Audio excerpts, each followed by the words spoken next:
Tuluwaan beektan nama gowwoomsitu. Tuluwaan ittiin daandii haqarra ittiin nama baasanii. Baga rabbiif si barsiise. Baga riibaa kaate. Fixxee?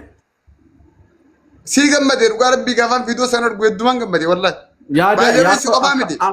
Akka obbolummaatti yaada naa kennuun kee natti toleera. Fixattee haasa'uudha. Yaa fixadhee garuu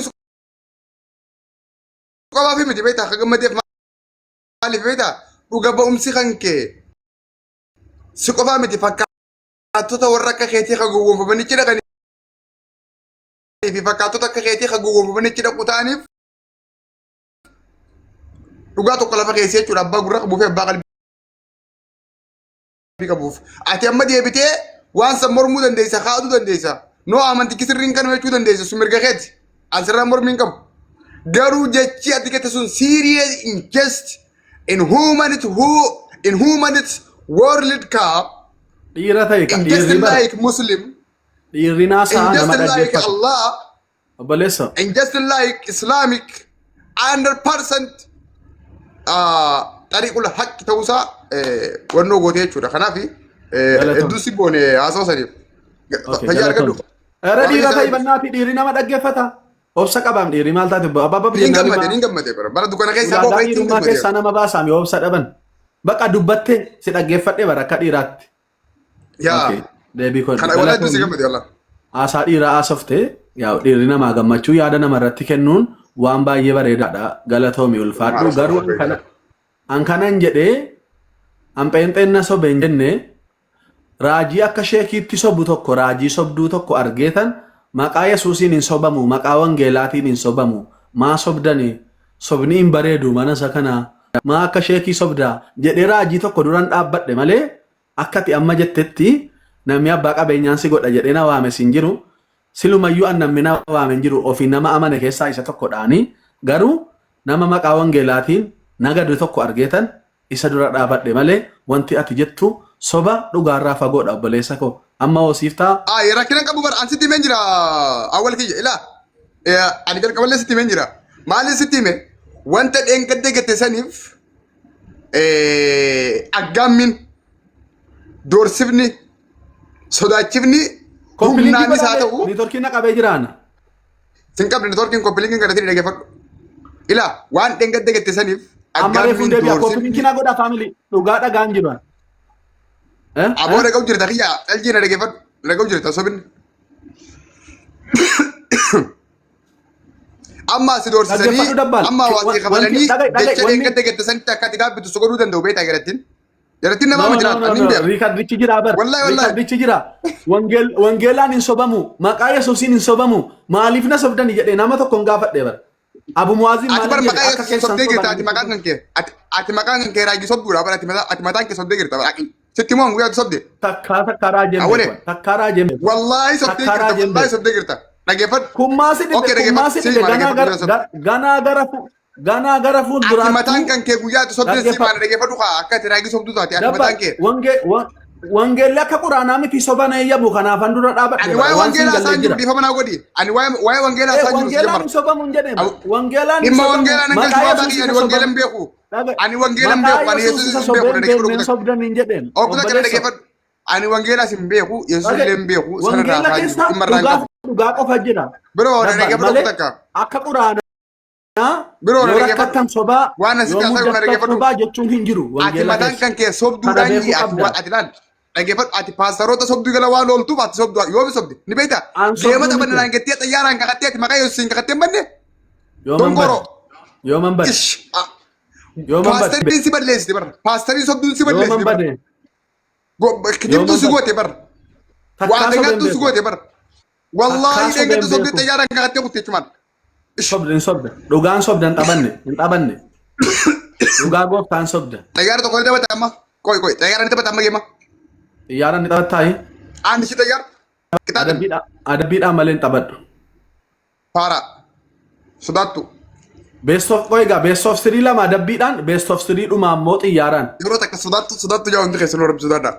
Sodaattu awwalee sodaattu naa jaagu takka. Awwalee sodaattu naa jaa koomentiidhaan gaali namni humna takka humna hundi keessan. Wallah sodaattu jaa irra shubbisa akka beekteen miiraan hin deemu jaalibsa. Sodaattu jaa hundi keessanuu. sodaattu awwalee sodaattu goobas akkas kun olaal qaba irratti nam kumtak awwalee sodaattu goobas akkas kun no ayyee sodaattu maaliin taphattee xayyaara sodaattee jirta. Isa dhumaa xiyyaaraan goolabna dura dabbiidhaan taphanne. Okay, masala kana birraa baaftee murta. Yoo ati quraanaan gubda ta'e rakkoon qaba. Rakkoota kan qabu abbaan lal beektu of sirrii taphannee qixaatiin takkaa fi takkaanis quraanaan si gubaatis masala kana baaftee gubda. Okay, ati quraanaa gubda rakkoon qabu adabbii lammaffaanoo. Kakaddu maqaa gooftaatiin. Adabbii lammaffaa himadhu kan kakanna. Adabbii lammaffaa mataa jiratta. Mataa ciran atis mataa ciratta. Wal fakkaataa. Adabbii sadaffaa. Adabbii sadaffaa asirra dhiisita asirra hin dhiisaanis waan wayitiin qashaf goone. Ayye kakadhu dura kakadhati gaa. Wallahi billahi sii godha adabbii sideen namoolaan. Wallahi billahi sii godha adabbii sideen keessaa tokko niin fudhadhaati namoolaan. Ineen bolati sabibi yallam shit yallam. Amma kan jaraa. Wallahi dhaggeeffadhu ati tokko adeero asii booda hin albayin. Ati kakadhee kaate dhiistee deemuu hin dandeessaa. Anamma wanti Na dhaggeeffadhu baabaa kiyyaa. An kakadhee kanaan dirqama na addachuu qaba. Aboo na dhaggeeffadhu ni yini. Inni iyyin na dhaggeeffadhu. Inni iyyin. Beekti of sirii lama walitti aansitee wiin na goonaan adabbii sideen tana keessaa wallahi billahi sii fudhadha tokko. Na kakadhu akka kanatti. Kanaa booda wanta akkasii giddu baddu bayi sitoo baannaan. Kaan diddee kana diddaa bayi. Sodaattu bitan. Faamiliin taphannaa kanaan qoy faamilii kooti nanaasaa faamilii. Battaadii sibirraa sodaatta. Isin waa'ee quraanaa rakkatina adabbiin sadii bar mataa addachuu addarra dhiisuu jira. Kamtu karra salphatu anuun hin beeka. Rakkatinaa isin anaa isinitti hima. Waa takka nuus immoo osuma nu moo wanni quraana bira nu geessaa hin jirtu. Mataa kiyya jedhachuutu qaama kiyya kana dhiisuutu quraana irratti qaada waan ta'eef kan dalaga malee sanin tuqaanu. Sana keessatti bardaatu. Biroo fudhatte adabbii. Nan fudhadha let's go taphadha. Kakaddu maqaa gooftaatiin maqaa Yesuus Kiristoosin. Maaliif kakanna geemii taphataa jira namni kakatee taphatamoo. Baay'ee boonurraa ati oduu ta'e dadhabne wallahi si wajjin bakka ati baqlaawadha. Maa sodaatta? Maaliif sodaatta? Maa sodaatta ati faaraa? Xayyaara ni sodaatte? Adabbitti walii kakadde geetteetti si kakadde walii kakadna geema taphaddaa. Dem yeroo ngumini bakka argattu wali. Ma sodaachuu ilaa sodaattu jedhaani sodaatee ba'aa jira. Maqaa gooftaa Yesuus Kiristoosiin adabbii sideen kana keessaa tokko siifin qaxxaamanaa ji. Anabbaa fedhee wajjin geemii irratti kakachuu dhaabeeraan maaltu walitti fide waa'ee gooftaaf waa'ee geemii. Okay. Sitti haa tolu. Ankaattoonni sinama nuu sodaattu waan taateef.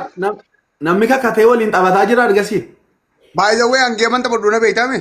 Angeema takka lamaan taphadhala. Geema takkitti lamaan san geema gurguddaan taphadhala. Adabbii lubbuu qabduun ni taphadhala. Itti si kakadhiisetti si kakadheetti waati si guutee taphadha. Ani geema namatti baay'ee wayii. Dabbal. Ana jala nama 500 jira si jala nama meeqa jiraan beeku. Anaaf si keessaa eenyu akka nama qabu haa ilaalamu.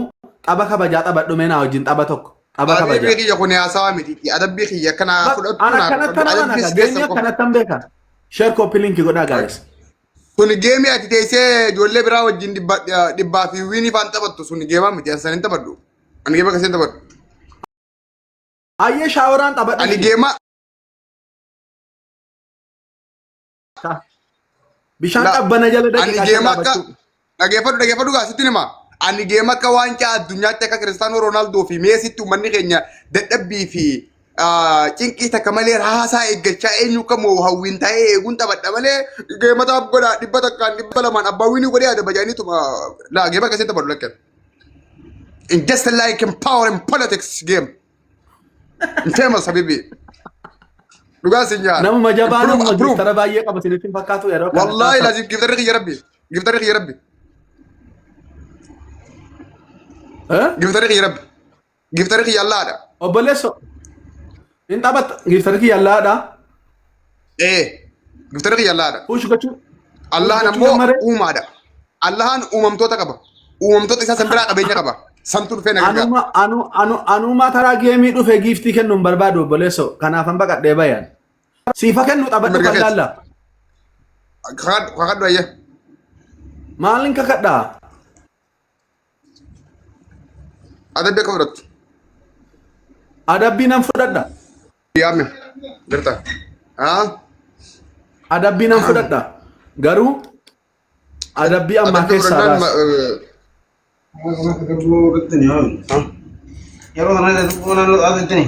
Adabbii fudhannaa waan asin yoo gadi. Isa kanaan kita ketua. Okay, let's go. Game sadan keessaa tokko fudhanna. Qabi geema. Qabin sodaatiniin.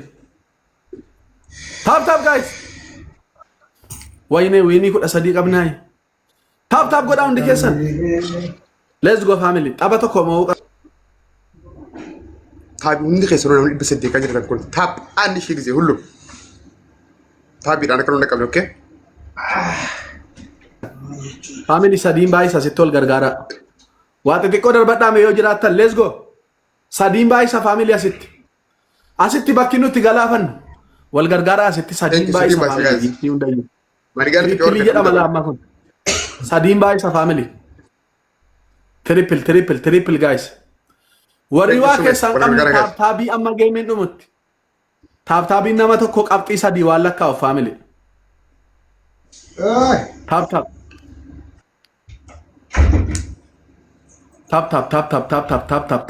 Tap godha.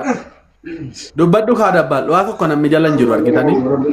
Utuu namni jala jiraate tirippilii ammaatti nu galaafatu turan. Qeerroo keema kana wiina goyse kuma sadi qofa okay? Qeerroo kiyya daraas galan bayin. Taabii godha. Tirippilii kuma jiraati keema kana wiina godhu ni kitaata. Taabii godhaa isin qeerroo nu bira jira waa takka rakkoo qabu. Taab godhaati. Family tap godha.